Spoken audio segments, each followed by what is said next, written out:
David Lammy will replace Angela Rayner as Deputy PM after her dramatic resignation. Keir Starmer has shuffled his top team, with Yvette Cooper taking Mr Lammy's post as Foreign Secretary. Shabana Mahmood, Labour's Justice Secretary, was named as the new head at the Home Office. Mr Lammy, who has been an MP for 25 years, will also take control of the Ministry of Justice. The reshuffle comes after Ms Rayner stepped down after admitting underpaying stamp duty on a flat in Hove, Sussex. Ethics watchdog Sir Laurie Magnus said Ms Rayner, who was also Housing Secretary, had acted with integrity, but concluded she breached the ministerial code. As news of the reshuffle broke, sources made it clear that Chancellor Rachel Reeves was safe. On the way out were Leader of the House of Commons Lucy Powell and Scottish Secretary Ian Murray.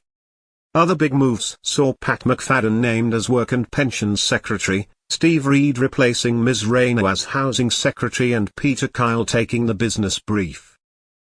Liz Kendall becomes Technology Secretary and Emma Reynolds was promoted to lead the Department for Environment, Food, and Rural Affairs.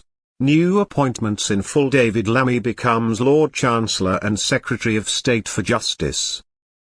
He will also be Deputy Prime Minister. Darren Jones named Chancellor of the Duchy of Lancaster.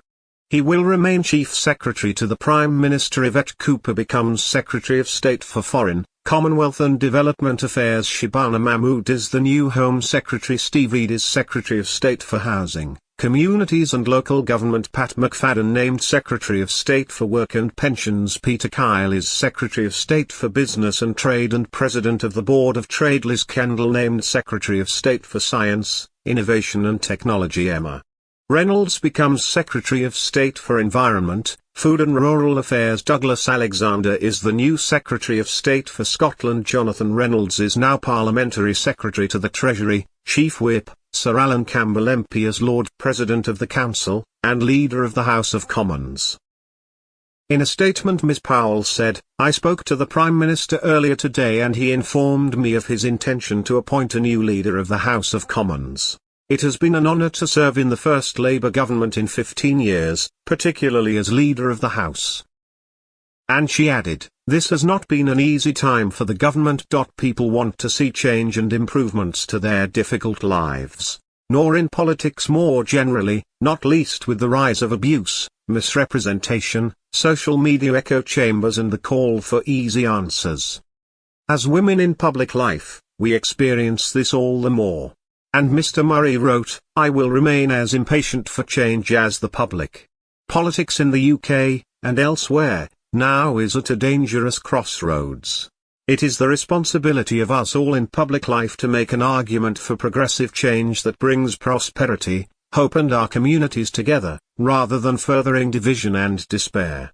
He added, "I am hugely disappointed to be leaving government, with so much done and so much more to do. But I now look forward to spending a little more time with my wife and two beautiful girls, while continuing to serve the wonderful people of Edinburgh South." Scottish Secretary Ian Murray also lost his job in the reshuffle. Earlier Ms Rayner resigned from government after the PM's ethics advisor found she had breached the ministerial code over her underpayment of stamp duty on a seaside flat. Sir Laurie said she had acted with integrity, but failed to heed the caution contained within legal advice she received when buying the £800,000. In a letter published on Friday, Sir Laurie said, she believed that she relied on the legal advice she had received, but unfortunately did not heed the caution contained within it, which acknowledged that it did not constitute expert tax advice and which suggested that expert advice be sought. Ms Rayner told the Prime Minister in a letter that "I deeply regret my decision to not seek additional specialist tax advice" and said she took full responsibility for this error. Sir Laurie said he believed she had acted in good faith, but that the responsibility of any taxpayer for reporting their tax returns and settling their liabilities rests ultimately with themselves.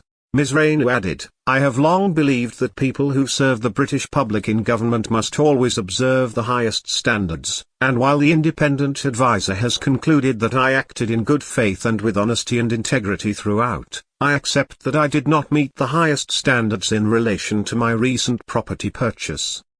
I would like to take this opportunity to repeat that it was never my intention to do anything other than pay the right amount. In his response, Sir Keir said Ms Rayner would remain a major figure in our party and continue to fight for the causes you care so passionately about.